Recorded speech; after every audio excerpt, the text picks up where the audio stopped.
All right, we are live again. This is going to be the IPS Evening Deprogram for June 8th, 2025. If you were just with us, we were live with Fakeologist, and I deleted that video, but you can get it at fakeotube.com. And I'll make sure I put a link tonight, and maybe I'll put the audio. No, I'm going to leave it on his site. I think we want to drive traffic there. And we were kind of doing a catch-up because he's been offline, or he's been busy with other things for the last couple of weeks, he said. So I caught him up on the Musk-Trump breakup, which he heard about. Los Angeles, Trump sending the troops, that story. The build-up to 6/11. The Sandy Hook verdict being overturned. And the Pentagon admitting that they made up UFOs. They made up the base in Area 51.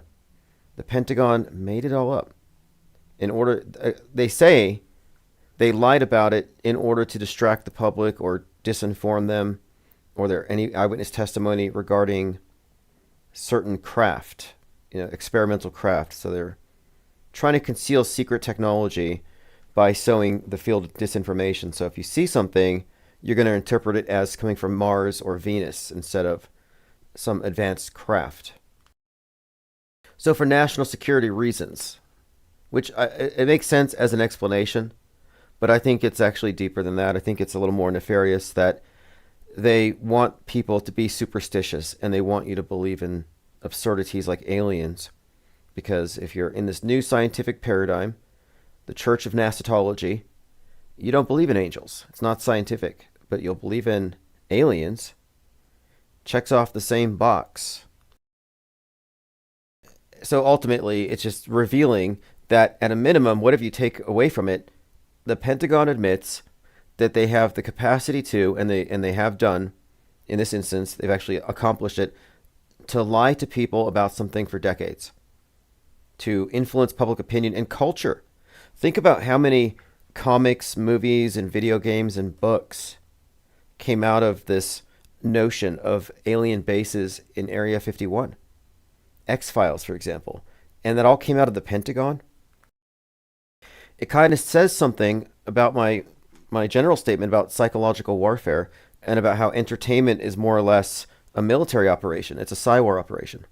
I mean, we're talking about like a mainstay of science fiction, and a huge part of all the video games is UFOs, alien invasions. And you're saying, or they're saying, that a lot of the things that people believe in UFO-ology, it's not an ology, but the UFOlogy community, yeah, it's government propaganda. I don't know how the people who believe that stuff are going to handle this. How are they going to cope? The guy from the documentary that I referenced before, Mirageman, because I've been talking about this for a long time, now they admit it. But Mirageman is about this. And the target of their misinformation campaign went crazy. He had to be committed. He couldn't reconcile the fact that he had built his life around a belief system, he had conferences, and he was actually serving as a honeypot, allowing the U.S. Air Force to find out anybody who's seen anything, and then meet them in these conferences. Janky Frames cover says, in the new Final Destination, the family's playing a giant Jenga, and it cuts to the schematic of an airplane. I don't remember that part, but I remember the Jenga. But I'm glad you bring this up, because Leave the World Behind, they were also playing that. And in Leave the World Behind, as they're playing this, drones fly over, dropping pamphlets that say "Death to America." So you have the drone sounds like an airplane. So you have the airplane sounds, "Death to America" in Arabic, and the Jenga tower falling. So now they include the Jenga tower again in this Final Destination. And to me, it's 9/11 symbolism. And the opening scene, you're experiencing 9/11 from the tower's perspective, the jumper's perspective. The Final Destination original movie from year 2000, you're experiencing 9/11 from the perspective of one of the planes, one of the passengers. So you see how they've tied these together. And if you put these together, you'll see what I'm talking about. It's like a first person's perspective, POV, of that psyop. and they wove them together. In fact, I have some interesting stuff related to this, which we'll jump right into. I was just on with Fakeologist. If you get the newsletter, I meant to point this out. I created this cyberpunk-themed live notification graphic. It says live now, Fakeologist. This was made with Sora.tv. And I've found that Render Forest and other such sites are useless now. I mean, they can't compete. If you can conceptualize something, you can pretty much make it happen with effective prompting. And I've been relying heavily on Grok to really get these specific effects. But if you subscribe to the newsletter, you'll see every day I'm sending out animations and stuff. When we started this channel, it was all crop and drop.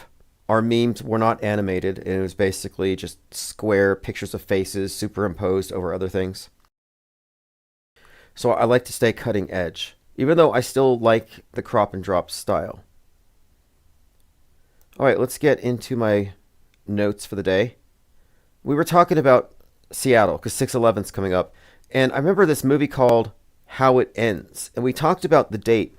So back in 2020, and even 2021, I spent a lot of time talking about the date 7/13 as it relates to blackouts.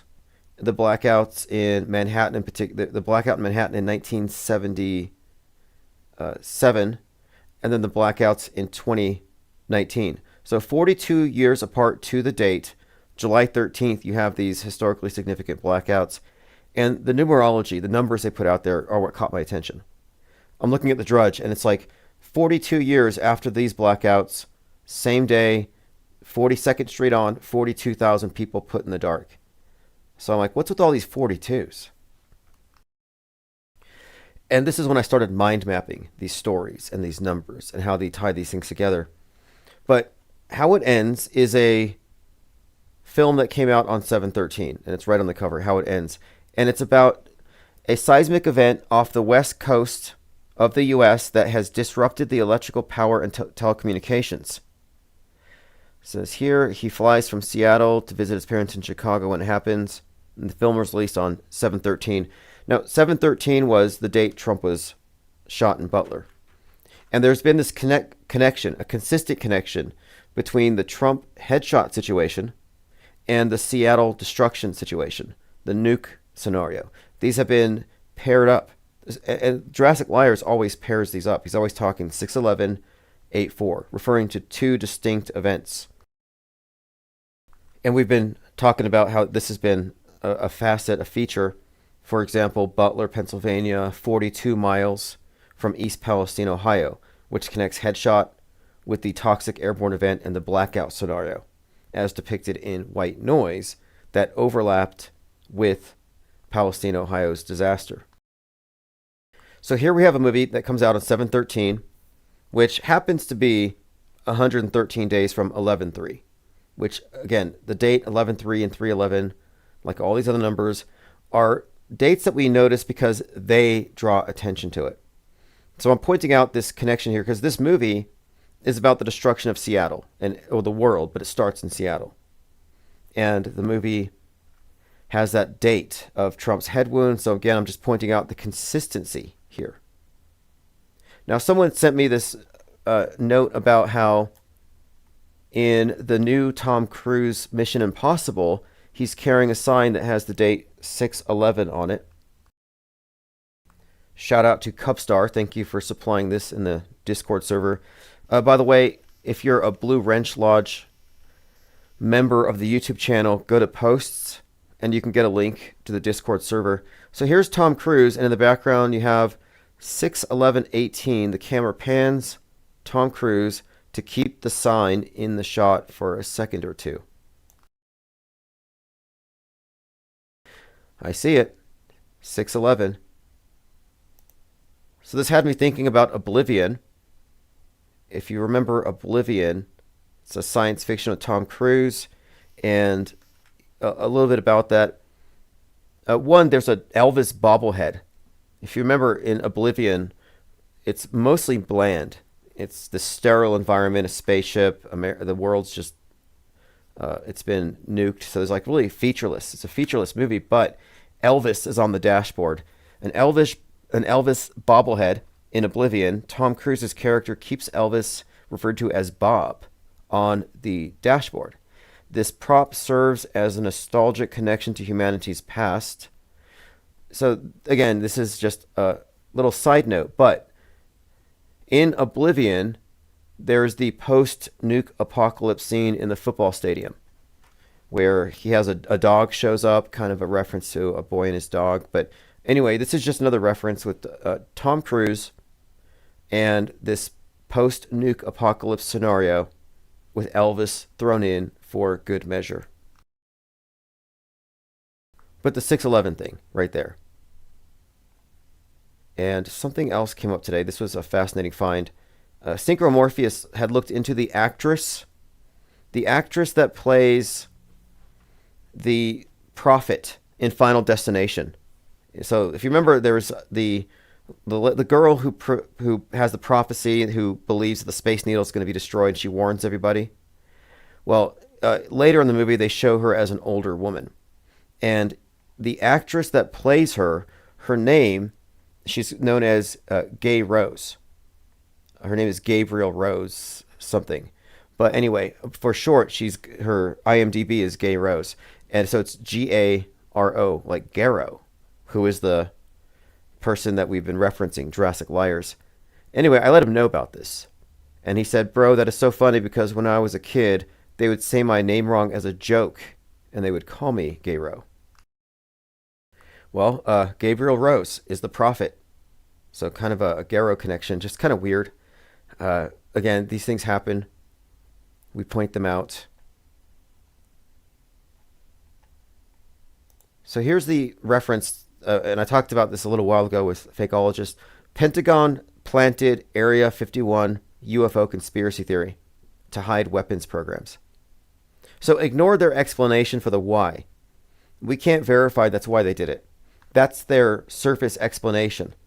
But I think that the existence of aliens is actually part of a worldview, a paradigm. It fulfills a certain role. It's replacing something archaic. They've replaced angels with aliens. They've replaced heaven and paradise with space and space communism.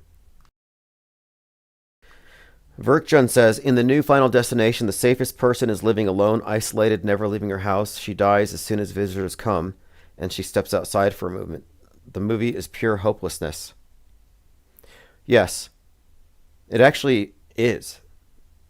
I mean, I'm not saying it's a good movie, but what they have done here is intriguing because this is an example of how these movies that are used to promote the psyops through predictive programming, foreshadowing, through pushing certain narratives and images ahead of time or at the same time, these movies will do it through the entire franchise, it seems, because they have tied together two disaster scenarios, 9/11 and something that hasn't happened yet. So the whole point of the movie is the Space Needle was doomed and she stopped it. Death retaliated by going after her, or after the descendants of those survivors at the plane destruction. And this, again, happened right before 9/11. So the idea was this disaster was averted, but it never actually happened. It's still in the future. The prophecy is still yet to happen, and of course, we're waiting for it now. And that's why I was discussing the significance of the Space Needle opening up the Skyliner, just as the movie opens up with the sky view having a grand opening. These are overlapping. We also, or if you look at the video on FakeOTube, if you missed it, Fakeologist played a trailer for the movie 0 Hour, which is about a blackout, about another significant destructive 9/11 style event. But what we were discussing today was largely how there seems to be this, well, there is, objectively speaking, there is a huge buildup towards a scenario. And as we're approaching it, things seem to be accelerating. So right now on my phone here, I'm watching Agenda-Free TV. Los Angeles protests, National Guard in LA, 63,000 people watching. And all I see are Mexican flags and burning cop cars or SUVs. And It has me thinking back to what we were saying a few weeks ago. What does it mean? The Mexican naval ship hitting the Brooklyn Bridge and America dying. The person who died, the one of the two who died was named America. And we were just discussing what is the significance of this hitting the bridge, because we had talked about this in the context of the Francis Scott Key Bridge national anthem, another America reference, and how this tied into Leave the World Behind. It just seemed ominous at a minimum and less than random. And then I was pointing out the three pillars, the three masts that hit the bridge, seem to also correspond to the three masts of the Space Needle in the Final Destination movie, which has a similar scene of people falling, which is what we saw with the boat. Now, America dying, the boat, very much a Titanic metaphor. The three columns, I could be right about that. It does overlap with the Final Destination thing. It was a very Final Destination-esque accident at a minimum, but the imagery was pretty powerful. You know, the Mexican flag, this collision, and I'm like, is this fortuitous? Is this some kind of omen, or is this foreshadowing some future psyop? And now the scenery is destruction of Los Angeles and a big Mexican flag and a clash between Trump, who is now being portrayed as a tyrant. In fact, in 0 Hour, they reference the president, George Marshall, or the ex-president in the movie, as a wannabe tyrant.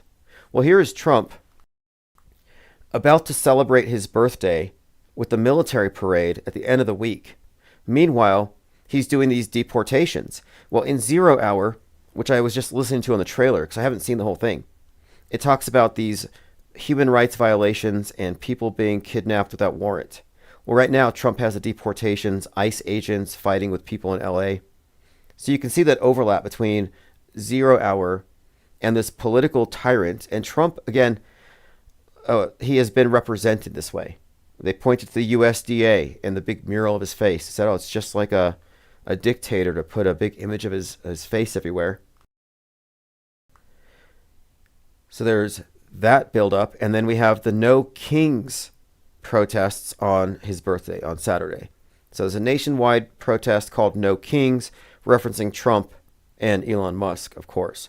But, you know, as we're approaching this date of 6/11, it's interesting to see all this drama being stirred up. The protests, the riots, and, of course, this is what we expected. And one other point.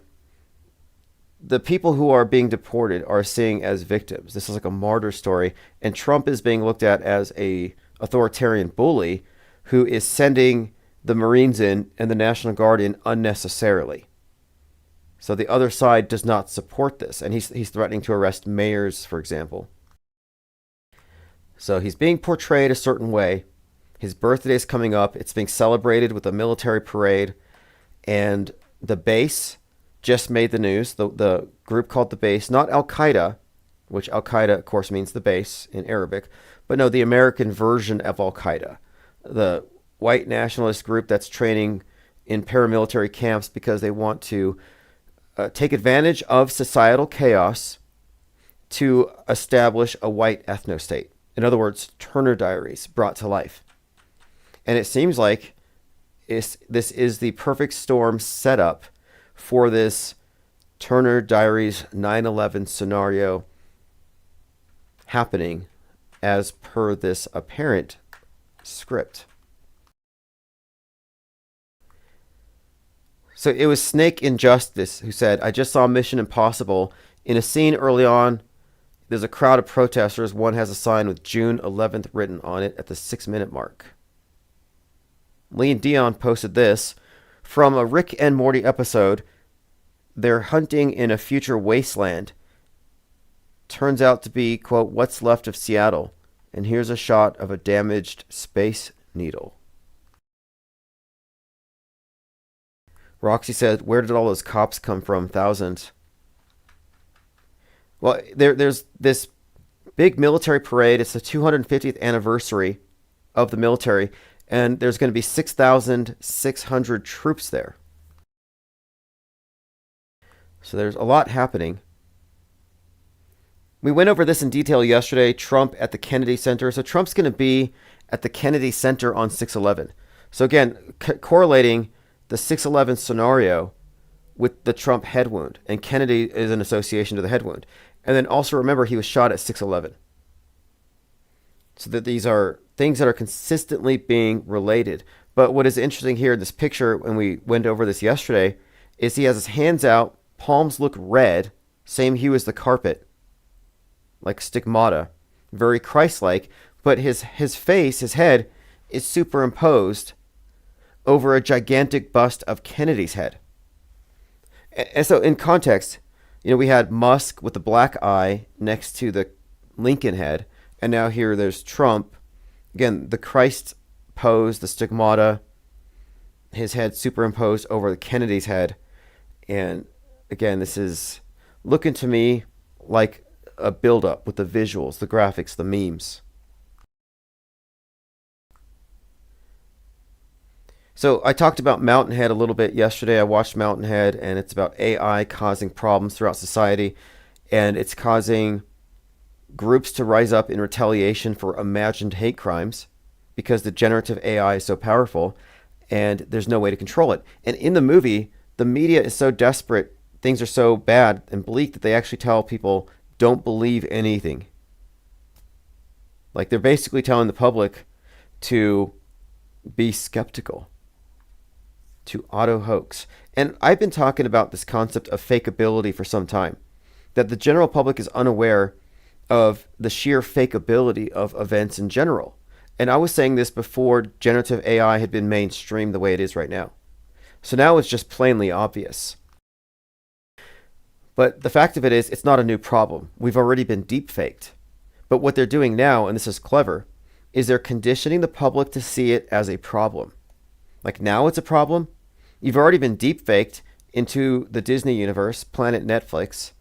Everything is bent towards some worldview monopoly. Our entire worldview, we're in a Truman Show. So the idea that we're gonna be deep-faked, it's like, that's useless. It's alarmism, but it ignores the fact that we're already there. We crossed that line a long time ago. But the reason why they're hyping up the threat is so that we acquiesce to censorship, which will allow them to maintain their worldview monopoly. And here's a great example of it. Donut is somebody I follow, the real Donut. He's on Twitter, DOENUT. So he created a video of using generative AI of Godzilla downtown Los Angeles alongside the rioters. And so, it's funny, it goes kind of viral. But it says Godzilla video is triggering people and many people are calling for my channel to be shut down. Someone said, this channel needs to be taken down because it's a bunch of lies and it's going to keep us separated. I promise you this guy's being paid by the same people he's talking about. Let's see here. Nah, bruh, that's really Godzilla. Well, anyway, the point of it is he's triggering people with this video and people are saying this is bad, this needs to stop. Well, this is exactly what Mountainhead is about. Putting the brakes on the AI generation by the common people. We have to censor it because we can no longer tell real from fake. We've crossed this line. And so this is a made-up crisis because the public cannot tell real from fake. This has already been the case. It's been the case since maybe the atom bomb. Newsbenders really talks about this. They seized control over reality a long time ago. Ollie Goering says the semi-covert Aztlan agenda. Yeah, I heard some people yelling the La Raza thing. This idea that the Southwest, or pretty much the Western United States, rightfully belong to this former empire of Aztlan, and that this is the reconquest, that they're not invading, but that they're reclaiming, reconquering what was taken from them. And this is similar to the Tartarian thing. The idea that there was this advanced ancient civilization and it got wiped out by these newcomers. And this, now there's a book called I think it's The Cosmic Race. The guy who created the La Raza concept, I read it, and it involves Atlantis, Lemuria, and these various. It's influenced by Theosophy, but it's about this new race that's a mix of all the other races, and it's going to be the one that becomes the race of humanity, and everybody's going to basically merge. So the cosmic race. This book was published the same year as Mein Kampf. But anyway, that kind of sentiment is not new to me. I've looked into it before, and I do see a lot of it. So the idea that this land is under dispute is like not new here at all. Like there's just, to me, this is manufactured. Like that's all heavy propaganda. The fact that they have this, and the guy's document, the cosmic race was very racist. It was pretty bad actually. In fact, I think it talked about Atlanteans and Lemurians, and it suggested that Africans were descended from Lemurians who were egg-laying hermaphrodites. I mean, really weird stuff. I'll probably find that book and we'll dig into it. Sounds like fun. All right, let's move on. We are waiting for more news about Los Angeles. I'm just kind of watching from Agenda Free TV. And Agenda Free TV is a great channel. He covers this stuff live, but he doesn't know about media fakery and just assumes it's all real when it comes to a lot of these events. But this is a different situation because when you're dealing with street riots and protests, we're talking about situations that are staged, planned in advance, but there's a level of public participation. But this is voluntary. You know, the activists, the ones who are really woke about it. But in 2020, what made that different was we didn't have an opt-out. We had to participate. We had to put on the costume. We had to act the part for a time. But they paid us for it. You know, we got our crisis actor checks. They called them, was it stimmy checks? Who cares about Jared Leto? I really don't. But I heard about his cult. And so he's the next Russell Brand, Andrew Tate, another celebrity being accused by a host of women for being really bad at some point in the past. Well, that's what happens when you follow some guy who dresses like Jesus and he takes you to some isolated island. I'm not blaming the victims, but he modeled himself, apparently looks like off of the Manson cult, but he was apparently known by a lot of people for having predatory tendencies. And this is a bad pattern. We see it quite a bit where a lot of people turn a blind eye to these psychopaths for some reason. But what stood out to me here is that he calls his island Mars Island. So here, Jared Leto and his followers at his Mars Island retreat. We were talking about this yesterday, about the age of Horus being the age of Mars, and the age of Mars being synonymous with the New Age. And so it's kind of interesting here. You have this Manson-esque scenario, and they're calling it Mars Island. Robert Heinlein, who wrote Stranger in a Strange Land, and he was part of that. I think he was part of some Laurel Canyon thing. He was also part of some book club that involved Jack Parsons and L. Ron Hubbard, the Manana Club or something. But he wrote Stranger in a Strange Land. And this is a theme here about this Martian who has this he has this belief system that is kind of like what you're seeing here with Jared Leto. But he's coming back down to earth to kind of show us this way of being. But it's kind of interesting how Mars has been used to project the perfect society. Red Star is the one I was referencing before, where it's about this commune. Well, no, it's a communist planet. They turn Mars, the red planet, into a communist planet. Red Star. It's like 1909. It's an old book, but Earth scientists go up there. They see how it works, and they bring it back here. Verkjan says, oh yes, the root races, like what H.P. Blavatsky wrote about in the books like The Secret Doctrine. That book is so dense and strange to read, like you have to be initiated to understand it. Well, there was something about that. We're talking about Theosophy and these proto-New Agers. And they talked about this thing called the externalization of the hierarchy, where there would be some kind of revelation about who controls everything behind the scenes. Alice Bailey is the name here.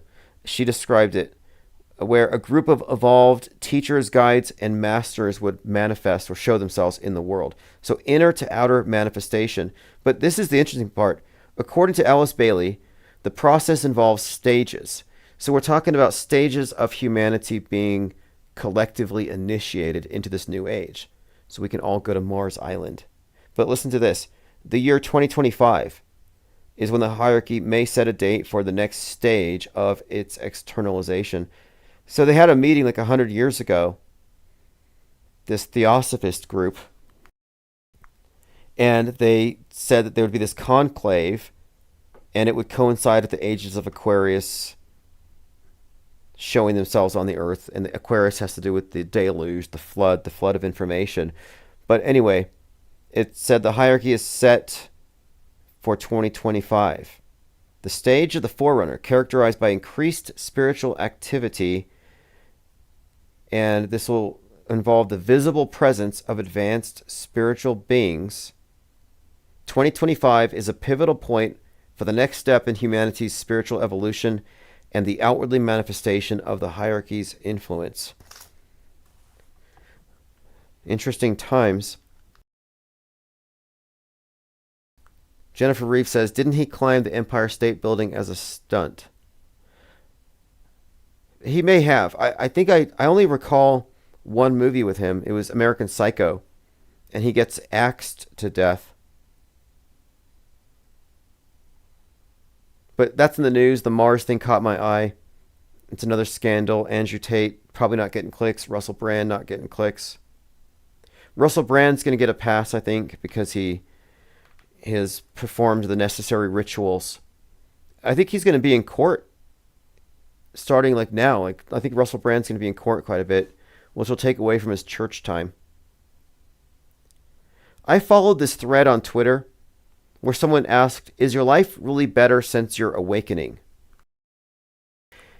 And I've been paying attention to this lately because I think this is intriguing here. How the people who are, quote, awake consistently report their lives being worse. Everything being more stressful, scarier. How it's a burden to know what they know. It's kind of melodramatic. Alex Jones has played this up. But this idea here is that when you've become awake, you now know the world is run by reptilians. And we're all manipulated and there's no escape. So you get the big picture. And now you have a new frame of reference through which to interpret reality. And that frame of reference is called critical consciousness. And so what's interesting to me, and I pointed this out before, is that the red pill awakening in many ways is similar to the left-wing woke, where woke is to be aware of systemic oppression and how there's this system in place that is oppressing us and we need to fight it. And most people are asleep to it, but we're awake. Now, everything you experience has to be processed through your awakening. So you have these parallel awakenings. And I've been noticing the similarities between the two because the people who are woke are aggrieved. They're angry. If you're not angry, you're not paying attention. If you're not frothing at the mouth, you're not if you're not ready to go fight the government and run up the Capitol Hill, you're not a truther. If you don't have your AR-15 ready to fight the New World Order. So being awake has this implication of being an activist and having a level of readiness to fight the system. So again, their hearts are in the right place. But wokeism itself is inculcated into both fringes. And it's, in a way, it's like a steam valve, where some people are going to leave the middle, they're going to pay attention, and their indignation, their confusion, their cognitive dissonance, it's going to lead to something. So let's give them a scapegoat. Like, oh, you're right. The world is a little off. You were right, Neo. It was always fake. But this is the truth. And then when you see the truth, it's terrible. At least with the Matrix blue pill, you could eat steaks, you could have fun. The world was something you could enjoy. But the red pill is dreary. You're eating that pea soup. Everybody's wearing rags. and you find out that everything's already been destroyed. So the awakening is, it's not even bittersweet, it's a bitter pill.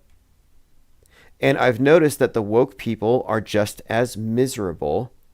The red pill woke are just as miserable as leftist wokes. So I'm going through the comments. So Eva here on Twitter has about 16,000 subs. And she says, is your life better since your awakening? So I'm going through the comments.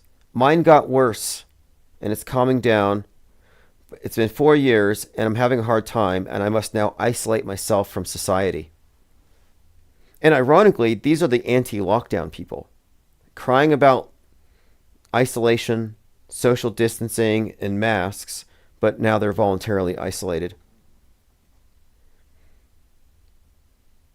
Used to love the movies, now I can't stand them. Used to love concerts, can't stand them. This is believer in truth and justice and freedom. I used to have faith in institutions, no more. I used to think college was good, no. I used to believe in doctors, now I hate them. I used to have a large circle of friends, none. Family, don't speak. Now I only find joy in sun gazing. I don't wear sunblock and I don't take meds, I grow my own food. And I have an emergency stockpile of food and water. So this person stares at the sun and prepares for the end of the world. Eva says we have a ton in common. Now, these are comments of people who have taken the red pill awakening. And I went through here and it was a long, dreary thread. And I was responding to some of them. And I just remarked here that woke people are always miserable. That's the nature of wokeism. It's a sense of oppression. And Eva says this has nothing to do with being woke. Light Time says being woke and awakening are two different things, dude. Like, are they? Prove me wrong. And I've been describing this parallel for a long time. And I think the intention here is demoralization. So anybody who might be in a position or who might have the will to do something about what they see as some kind of mass injustice is going to be nullified, demoralized, and led in circles.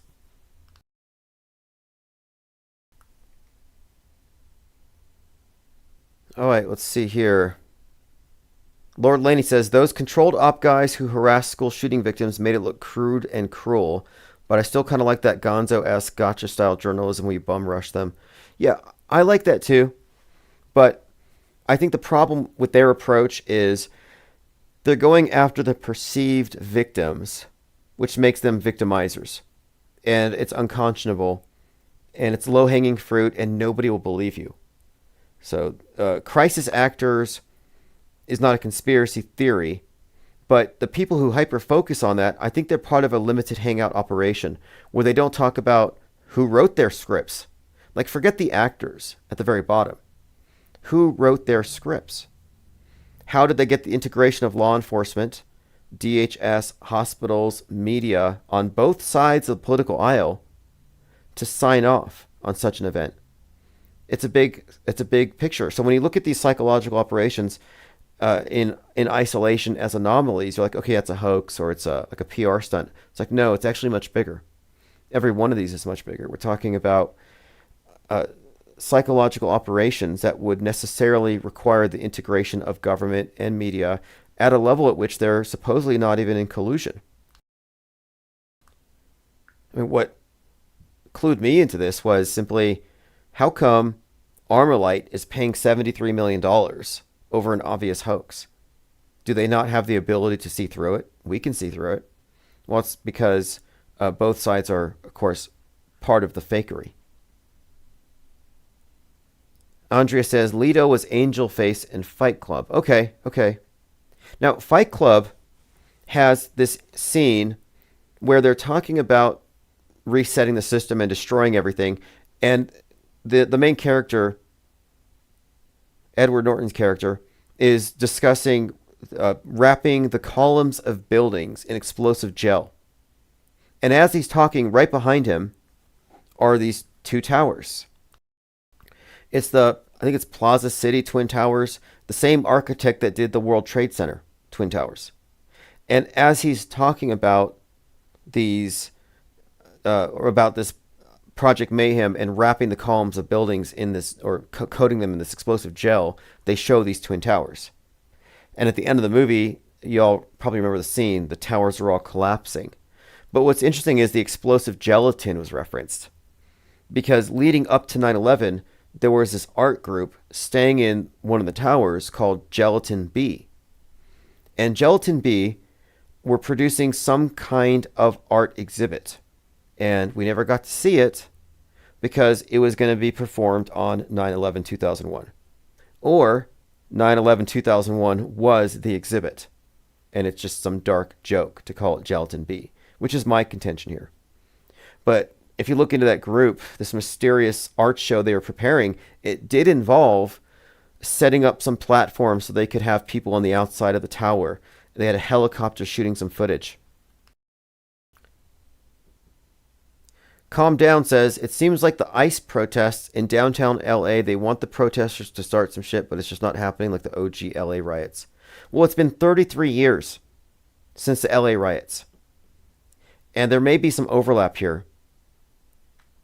And thinking about it now, in that context with LA riots, and then we recently had Tyree Nichols, whose death was compared specifically to Rodney King. And then we had Rodney Hinton Jr. And people made some notices. They noticed these names. I was pointing this out, but the Rodney Hinton Jr. story, that's the father who retaliated against a cop because his son was killed by the police in a questionable shooting from his perspective.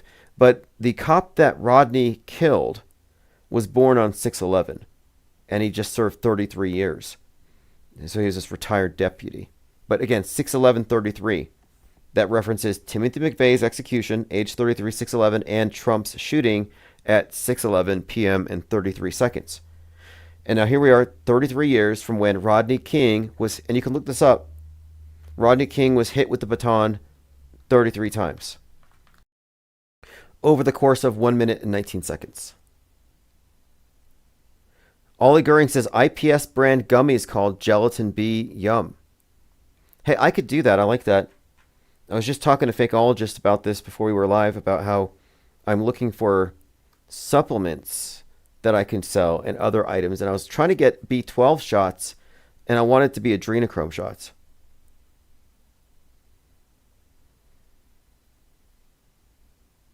All right, let's continue here. Calm Down says, if you remember, there was another event before Rodney King in Long Beach when the cops smashed that guy's face into a plate glass window. Well, the thing is, the Rodney King thing happened while James Cameron was filming Terminator 2. And the footage of the Rodney King beating was from the film that George Holliday was taking of Terminator. He was watching the Terminator being filmed. He was recording it as a bystander, walking home after watching a movie being filmed about an evil cop. He sees evil cops. So it's kind of interesting how you had this storyline here that kind of connects it. But James Cameron, if you ask me, it would be one of the main directors, behind the psyopera that became the LA riots, the whole drama. The Rodney King beating was probably directed by James Cameron. I would even connect James Cameron, and we've already connected him, that movie, and Titanic to 9/11. It's all interrelated, but Avatar 2 paralleled the Cop City riots quite perfectly. And so the repeated theme with him is the West needs to fall, the class warfare, the Na'vi, the tree people need to fight the Marines who killed Gaia. In Cop City, the cops need to be opposed by the environmentalists. So his view is very anti-West, very much about the West sinking, which is why James Cameron filmed the Titanic, which has that as a metaphor. And that's why he was at the site of the sunken Titanic on 9/11/2001. It's all part of this metascript. These are the people who write our history. When I say metascript, I'm talking about history. There is a script that describes what's going to be reported on. We'll just say for the next 100 years. It's probably longer. But in broad strokes. So, for example, if we were looking at this metascript, let's say in 1968, it would be like, well, in 33 years, this is going to happen in New York. In 2020, this is going to happen in 20. So there's these bigger psyops that they have plenty of time to build up to. And that's where you have decades of predictive programming. And in this context, 9/11 was being destroyed in front of our eyes in many forms for decades before it happened. But what is interesting about right now is that Trump has been introduced to us in a myriad of characters since 1958. Tracked down with specificity. We're talking about a con man, they call him, building a wall, tapping into demagoguery, and getting arrested. Everything that happened to Trump. Tim and Vic 131 says Reagan assassination attempt happened on 3/30. Yep, John Hinckley Jr., who happened to have JFK's birthday, shoots Reagan and Brady, who died 33 years later of his head wound on August 4th. If you look at these dates and these numbers, you will see, as we're often pointing out when JL calls in, there's some consistent storylines here that go back decades. So Trump himself, this person we see as Donald Trump, this character, has been presented to us in many ways. And it's not like we're piecing this together cherry picking. The writer of Back to the Future says Biff Tannen is Donald Trump.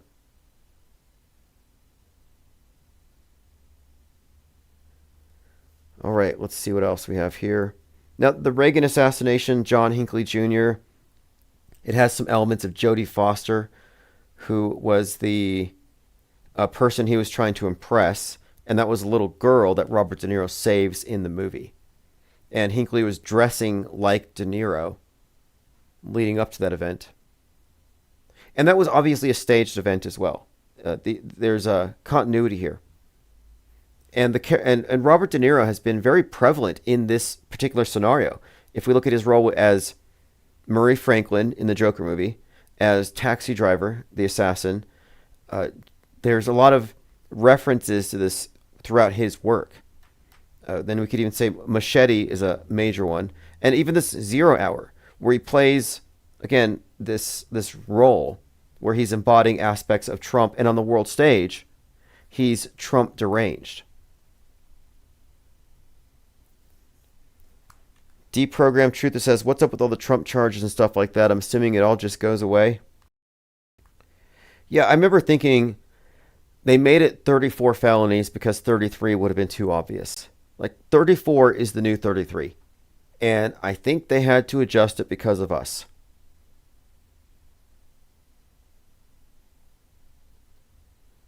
Cut by the Book says, I'm not refuting perspective, but do you see how the powers at B condemn the idea of being liberated and woke to the world around you? No, absolutely. Absolutely. They don't want a real awakening. What I'm saying here is that wokeism is a false awakening. The red pill is a false awakening. The woke ideology is a false awakening. Because both of these are built upon the presupposition that these various events that we're talking about, our shared history, are fundamentally real. And it matters that they're not. It matters that certain threats do not actually exist. It matters that certain scenarios are impossible. But it is absolutely the case that these awakenings are fake. The only people who can be said to be awake are those who've taken the off-world stage perspective. So, for example, the mainstreamers are dreaming, and it's a blissful dream. Like the Truman Show, before he started recognizing everybody was lying. But the woke people are having nightmares, so they're still asleep. We're the only ones that are awake. I mean, you can debate me on this, but if your fundamental worldview is infused with hyperstitions, lies, propaganda, and delusions, and you are detached from objective reality, and you have a literal belief in our shared consensus backdrop of history, even though we can prove that it's been highly manipulated, then you can't say that you're not a subjectivist. You can't say that you're, quote, awake. And it's not just about being able to say, oh, this is all fake. You have to be able to know how you know it's fake. Like, are you actually apprised of the use of fakery and psyops? So no, if you don't have that, if you're not specifically deprogrammed, you are programmed by default. And anybody who's programmed cannot be said to be awake. And I was discussing this morning. I was painting and we were talking about this idea of being deprogrammed versus programmed, because everybody is born programmed. You go through it. There is no opt-out. But the difference here is active and passive consumption of information and media. Are you passively trusting what your sources are telling you, or are you actively refusing to believe? Because I take the stance of the informed non-believer. The stories that I say are fake are the stories that I'm the most informed about. The stories they say are real are the ones they've read the headlines from. They just accepted it. So when I say that we're the only ones who can claim to be objective, awake, I mean that quite literally. Like, for all intents and purposes, the IPS is essentially an Illuminati, in the sense of the Illuminati being the ones who've been shown the light while keeping everyone else in the dark, because we have assembled together enough information to see the division between the programmed and the programmers. And most of the programmers are not fully aware of the extent of the fakery. I think by design they're highly compartmentalized. It's safe to say Kate Perry knows space is fake, but does she know school shootings are fake? Probably not. So my point here is that these awakenings are all false.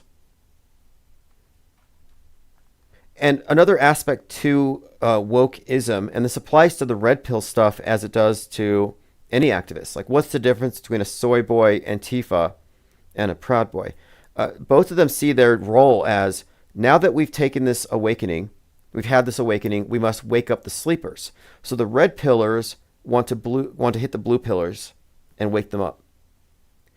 And then you have another part of wokeism on the right where they're not really into the conspiracies, but they believe they've come to the conclusion over who runs the world. They call it the J pill, but it's an analogous belief system with a lot of overlapping.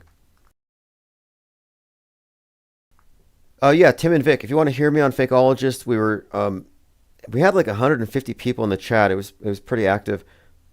I will send a link, but it's on FakeOtube. We talked about Mountainhead, 0 Hour, catch up of the last week or so. I mean, a lot has been happening, and I think this week's going to be eventful. I mean, if you look at the situation on the ground right now on the world stage, it is markedly different than it was a month ago. You know, Trump and Musk splitting up and all the stuff that's been happening, but everything has been an escalation right out of the madness. And check this out. The first trailer for Call of Duty Black Ops 7 has come out. So these video game releases often relate to what's happening on the world stage. So I'm trying to figure out what this one's about. I haven't played the game. Initial confirmation. Welcome to 2035. Prepare for the most mind-bending Black Ops. So here it is. Embrace the madness.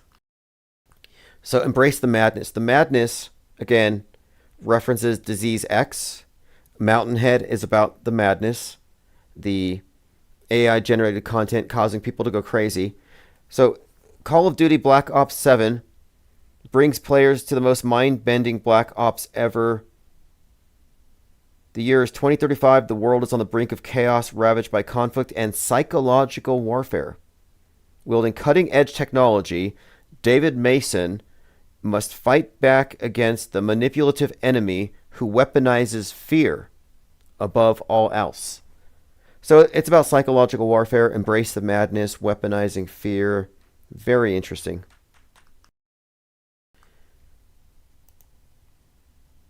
Now, this was just posted today. I haven't seen anybody play that game or talk about it yet, but we'll follow up. All right, let's move on. I want to go through my tweets. You can find me at IPS Think Tank on Twitter.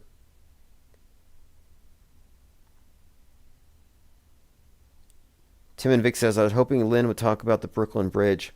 Well, the Brooklyn Bridge thing to me, and it was like a training ship, I think it was all a hoax. I really do. I don't have confirmation, but someone said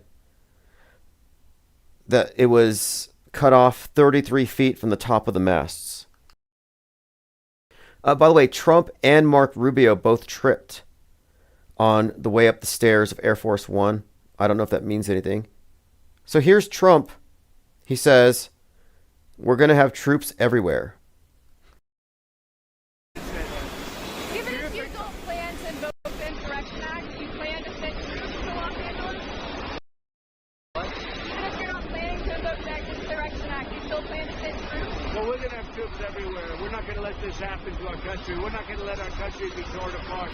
We're not going to let our country be torn apart. We're going to have troops everywhere. And this was shared by the Tennessee Hauler, who says, welcome to authoritarianism. ICE protests in Compton. Again, burning cars. Chaos. Los Angeles looking like a collapsed third world country under Mayor Bass and Governor Newsom's lack of leadership. Absolute madness. And here's a couple burning cars. Now, this is fake here. I saw the white car. This one looks like it's from 2020. You have to be... Like I saw a few videos where people are trying to recycle stuff.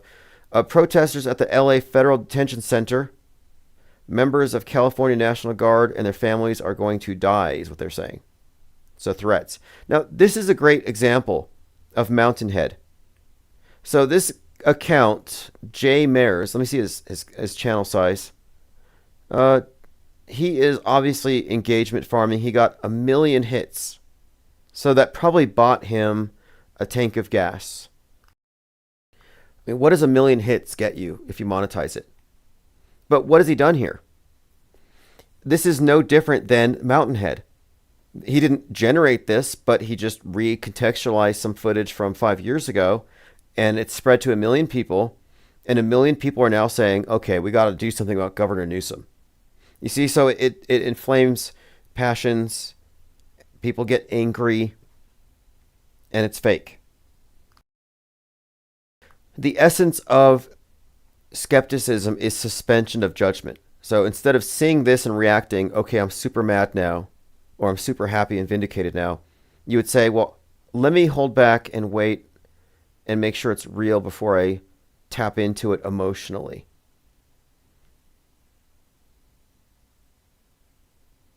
Verkjun says, I just watched In the Mouth of Madness. It's about a novelist's book becoming reality. Yeah, that was my favorite movie for a long time. I think I've watched it 7 or 8 times. It's John Carpenter.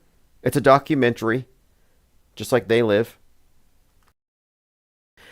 And what I like about that in particular, though, is Sutter Kane stands for the metascriptors, the monolith, his typewriter. And what he writes becomes real.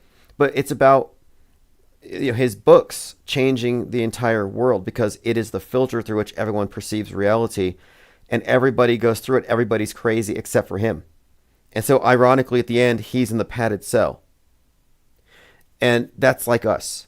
You see, we are looking at a world gone mad, and we're the outliers for noticing it. And at the end of the movie, he's eating popcorn, watching his life on the screen as a movie. It gets very meta.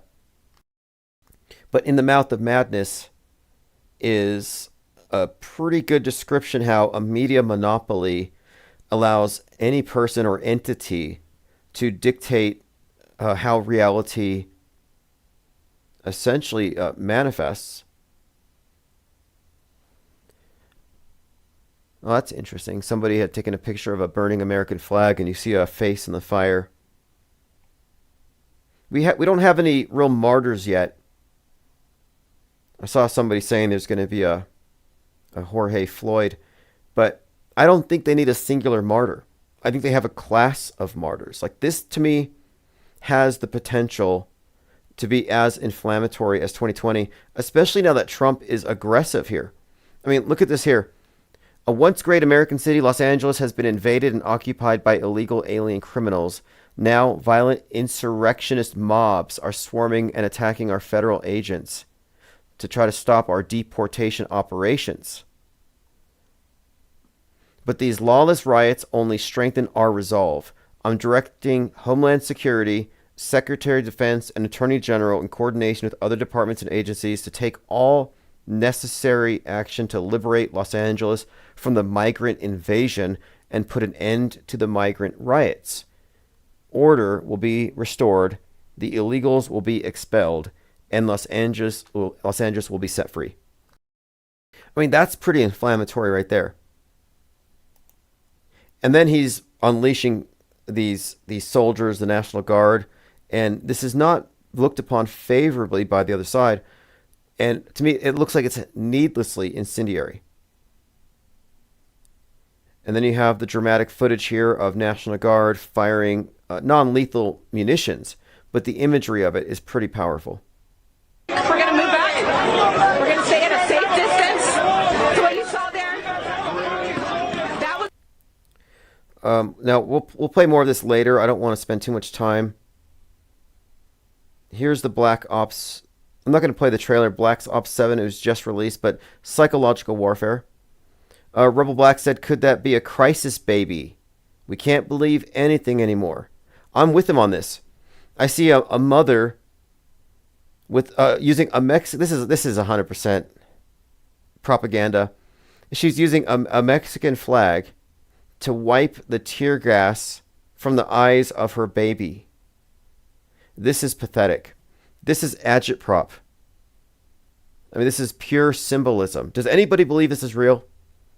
Would you use a Mexican flag to wipe tear gas from the eyes of a baby? No. No.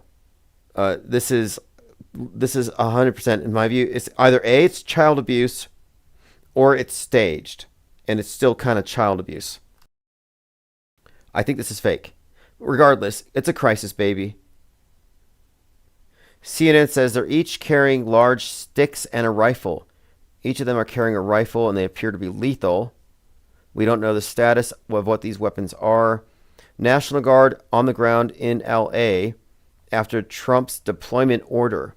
And yeah, they're all carrying these big stabs along with their carbines. I don't know. Lev Parn says, my sources say Trump's National Guard move in LA is not only revenge, but it's tied to a larger plan for June 14th, with the protests scheduled all across the country. So again, on the 14th, Flag Day, Donald Trump's birthday, the military's birthday, there are protests called No Kings. Here's a new development. This computer operates using human brain cells derived from blood samples. So this is a computer that uses blood. We grow real biological neurons into networks onto computer chips.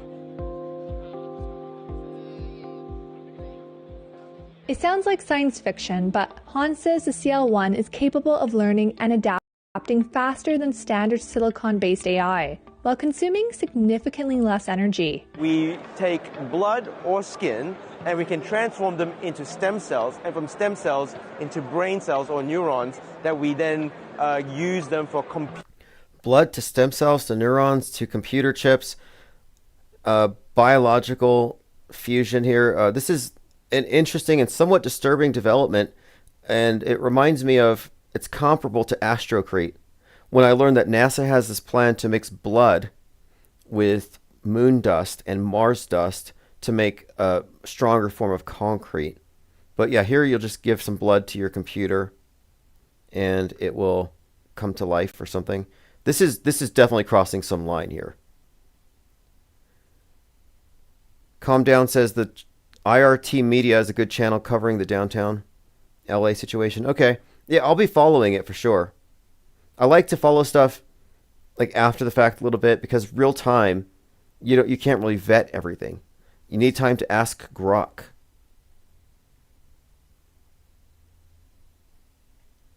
Calm Down says you got to be dumb as S to take a baby to a protest. Oh yeah, absolutely. I mean, that's just an attempt to get sympathy. They did this in 2020, where crazies were bringing their children, and the children would be there crying, and They'd say, look what you did, Donald Trump, or look what you did, right wingers. And it's like, no, you did that. You're a terrible mother. Bringing your kid to a protest.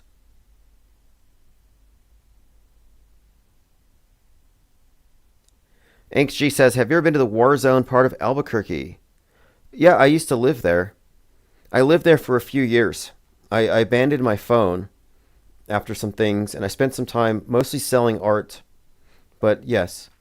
And I think it looks worse than it is. I think it looks shocking. In fact, it looks terrible a lot of times. But I don't think it's as bad as it looks. I mean, actually, it kind of is. I mean, there are these, for some reason, there's a lot of people getting shot and that kind of thing. I never felt threatened, but I just knew what times of day to avoid certain places. But yeah, it's kind of a mess. They've concentrated a lot of the chaos in that area. They put a lot of speed bumps up, and they've managed to corral certain crimes to that area. But I mean, Albuquerque's safe. You just got to stay north of certain streets, and don't go to gas stations after sunset. I had a friend who was doing jury duty, and I learned that, yeah, if you want to reduce your chance of getting killed pointlessly, don't go to the gas station after dark. But I worked for the morgue here off and on doing decedent transport. And so I had a little more insight because I knew that we have this reputation. It's the ninth most dangerous city in the country, they say. But from my experience, most of the deaths are basically just, they go with the jobs. They go with the lifestyle. It's like gang members killing gang members. Like if you're not involved in that, it's not going to affect you. So I just think it looks worse than it is. Like Breaking Bad isn't really a documentary. Although there was a lot of that. One of the things that we frequently dealt with were, people dying from meth labs exploding. In fact, I had picked up one person whose hands were blown off. His ears were blown off. I had to fix that for a pre-cremation viewing. And I did a great job with it, to be honest, with what I had to work with. Luckily, I mean, it is what it is. It's a mess, but those things are just fundamentally dangerous. And at the time, they had said that they were busting like 60 of these meth labs every month. It was incredible. And I was trying to get into the business of cleaning up after these things, but it's just way too dangerous. I did do suicide homicide cleanup. I did clean up after decoms and stuff, but I never got into the cleaning up after a lab like that because I didn't want to deal with any of these dangerous concoctions. And, when I drive around, sometimes I see the meth RV. Breaking Bad has a guided tour.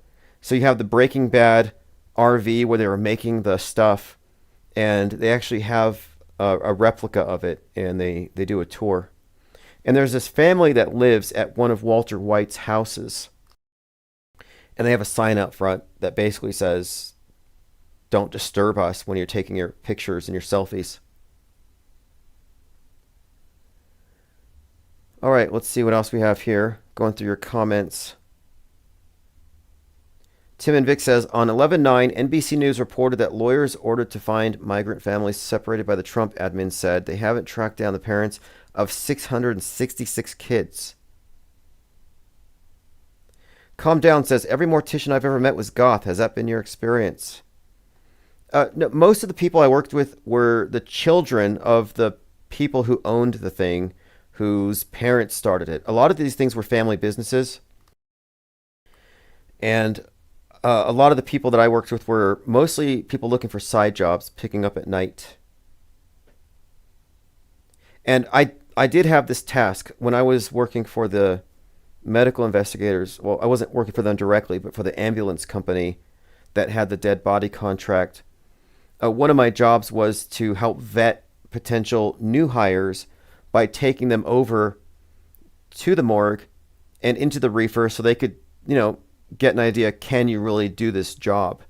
And they asked me to take this one particular individual who was, I wouldn't call him goth, but he was covered in like satanic death metal tattoos, and he was some kind of a horror core rapper, like ICP, but more violent.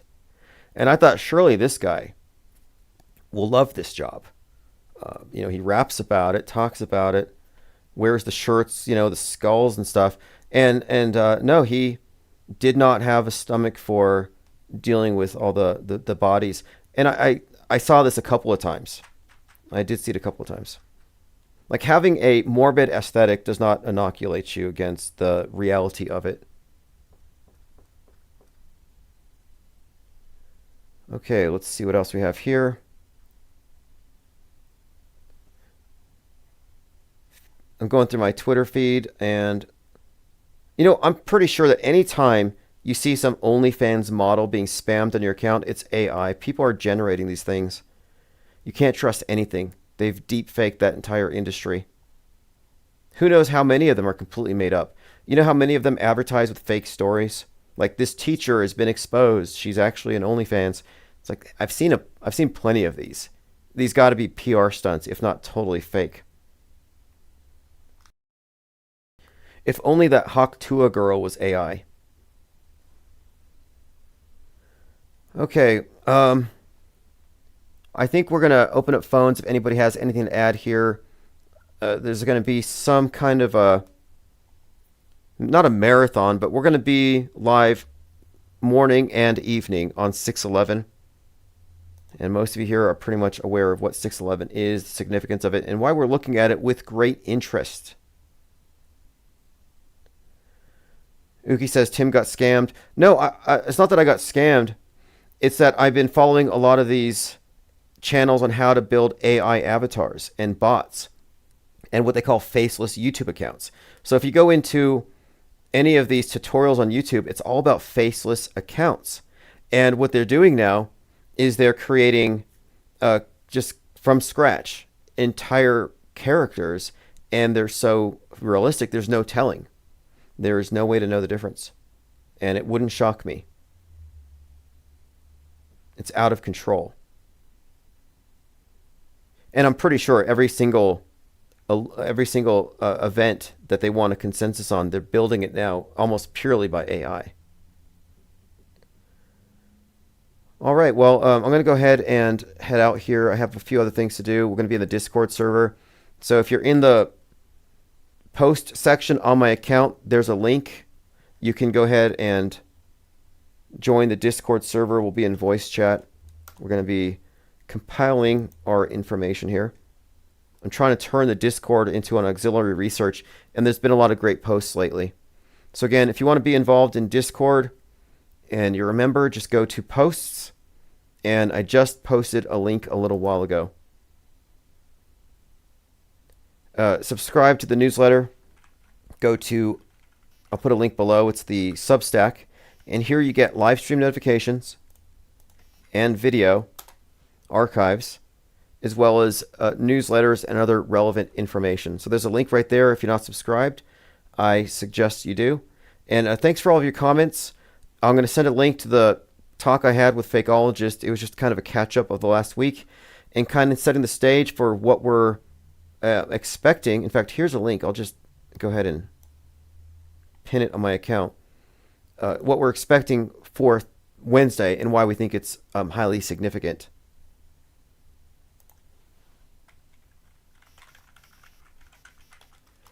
And I'm trying to find... I can't find it right now. No big deal.